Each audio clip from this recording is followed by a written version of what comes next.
नमस्कार दोस्तों, Excel study point की ओर से मैं अनूप गोदियाल आप सभी का स्वागत करता हूं। तो जी हां दोस्तों, देश के नए महान्यायवादी के रूप में आर वेंकट रमणी जी को नामित किया गया है। इनसे पहले इसी पद पर के वेणुगोपाल जी जो थे वो हैं, उनके रिटायरमेंट के बाद या उनका जो है पद सेवानिवृत्ति के बाद नए नाम के रूप में जो है आर वेंकट रमणी जी को चुना गया है। तो अभी रिसेंटली हाल ही में आर वेंकट रमणी जो हैं, इन्होंने महान्यायवादी अर्थात अटॉर्नी जनरल के रूप में जो है पद ग्रहण किया है। हालांकि ये जो पद है इनका आने वाले 3 साल तक जरूर है, लेकिन आप लोग इस बात को भी ध्यान में रखना कि जो महान्यायवादी होते हैं उनका कोई फिक्स्ड टेन्योर नहीं होता है। मतलब ऐसा नहीं कि किस निश्चित अवधि तक के लिए अपने पद पर बने रहेंगे। अर्थात अगर मैंने आपसे ये कहा कि recently R Venkataramani a senior advocate in the supreme court of India has been appointed as the attorney general of India for a period of 3 years, तो जो 3 ईयर्स का मैंने आपको पीरियड बताया है, 3 वर्ष का जो इनका कार्यकाल रहेगा, ये जो है महान्यायवादी का कोई निश्चित कार्यकाल नहीं होता है, क्योंकि आर्टिकल 76 ऑफ इंडियन कॉन्स्टिट्यूशन में महान्यायवादी के कार्यकाल को जो है नहीं मेंशन किया गया है। वो राष्ट्रपति के ऊपर जो है निर्भर करता है कि वह पद कितने समय तक जो है बना रहेगा। राष्ट्रपति यदि चाहें तो 3 साल से पहले भी इनको इनके पद से जो है निष्कासित कर सकते हैं, क्योंकि इनका रिमूवल का भी अलग से कोई प्रावधान नहीं है। ये जो है महत्वपूर्ण हो जाता है पॉलिटी के एग्जाम पॉइंट ऑफ व्यू से अगर हम लोग बात करें। Are Venkat Ramani is a lawyer having an experience of around 42 years of practice in the Supreme Court of India। Bharat के सबसे बड़ी अदालत सर्वोच्च न्यायालय जो है, यहाँ पर लगभग 42 वर्षों तक इन्होंने जो है कार्य किया है। अगर इनकी ज्वाइनिंग की मैं बात करूं, then he enrolled in the Bar Council of Tamil Nadu in 1977 1977 में तमिलनाडु की जो बार काउंसिल है, बार परिषद है, वहां पर इन्होंने क्या किया था, अपना लाइसेंस लिया था एडवोकेट का। जिसके बाद इनको जो है 1979 में and he joined the chamber of P P Rao कौन थे, the senior most advocate of the supreme Court in 1979। 1979 में इन्होंने 79 में इन्होंने चैम्बर शामिल किया था। किसके साथ इन्होंने एज अ सहायक के रूप में कार्य किया था, वो थे मिस्टर पीपी राव। तो इनके यहां इन्होंने जो है चैम्बर को ज्वाइन किया था। आफ्टर दैट इन 1982 में he had set up an independent practice in the Supreme Court of India and was designated as a senior advocate of the Supreme Court in 1997। 1997 में इन्होंने जो है सीनियर जो है एडवोकेट यानी कि जो सीनियर अधिवक्ता होते हैं उनके रूप में सुप्रीम कोर्ट में कार्य प्रारंभ किया था।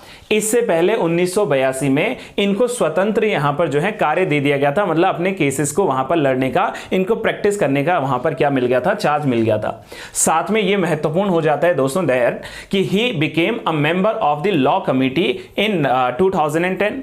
जो विधि समिति है, विधि समिति में 2010 में इनको चुना गया था और एक बार पुनः वर्ष 2013 में भी इनको इस लॉ कमेटी के मेंबर के रूप में चुना गया था। देखो ये जो चीजें हैं ये इनके बैकग्राउंड से रिलेटेड है, ठीक है। मे बी जो है ये एग्जाम में पूछा जा सकता है, मे बी इस पार्ट को एग्जाम में स्किप किया जा सकता है। कुल मिलाकर जो करंट चर्चा का विषय है वो ये है कि देश के नए महान्यायवादी के रूप में किस व्यक्ति को चुना गया है, तो उनका नाम है आर वेंकट रमणी जी। तो आर वेंकट रमणी जी जो है now he is set to succeed K Venugopal as the attorney general of India. अब ये अटॉर्नी जनरल ऑफ इंडिया क्या होते हैं, थोड़ा इस पर भी डिस्कस कर लेते हैं। जी हाँ दोस्तों, यदि बात कर ली जाए इसके संवैधानिक प्रावधानों के ऊपर, तो भारत के महान्यायवादी को लेकर जो संवैधानिक प्रावधान किए गए हैं वो भारतीय संविधान के अनुच्छेद 76 के माध्यम से किए गए हैं। Which means The Attorney General of India is appointed by the President of India under Article 76 of Indian Constitution। भारतीय संविधान के अनुच्छेद 76 में कहा गया है कि जो महान्यायवादी होते हैं उनकी नियुक्ति या उनका चुनाव राष्ट्रपति के द्वारा किया जाता है।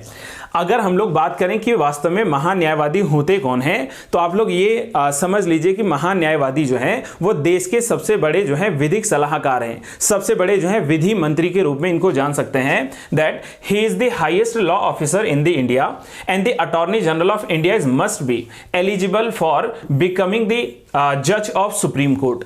देखो यहां पर इनके लिए जो प्रावधान किया गया है, इनकी योग्यता क्या है, क्वालिफिकेशन क्या है, तो क्वालिफिकेशन में कोई ऐसा व्यक्ति जो कि सुप्रीम कोर्ट का जज हो या सुप्रीम कोर्ट के जज बनने की जो है योग्यता रखते हो, तो ऐसे व्यक्ति को अटॉर्नी जनरल के रूप में चुना जा सकता है।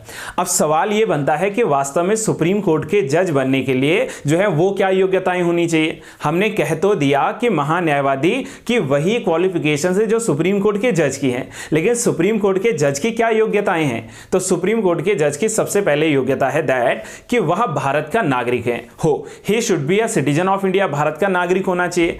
और किसी जो है हाई कोर्ट में, ठीक है, कोई एक हाई कोर्ट हो या एक से अधिक हाई कोर्ट हो, वहां पर कम से कम पिछले 10 सालों से एज अ एडवोकेट वर्क कर चुके हो, ठीक है, अधिवक्ता काम कर चुके हो, या किसी एक या एक से अधिक न्यायालय में, कहां पर, स्टेट जो है कोर्ट में, यानी कि जो हमारे पास में हाई कोर्ट है वहां पर 5 सालों के लिए जज के रूप में मौजूद हो। 10 साल किसमें होना चाहिए, अधिवक्ता यानी कि एडवोकेट, और 5 साल जो एक्सपीरियंस किसमें होना चाहिए, एज अ जज किसी भी हाई कोर्ट में। तो अगर कोई ऐसा व्यक्ति है तो उनको जो है अपॉइंट किया जा सकता है as a attorney general of India.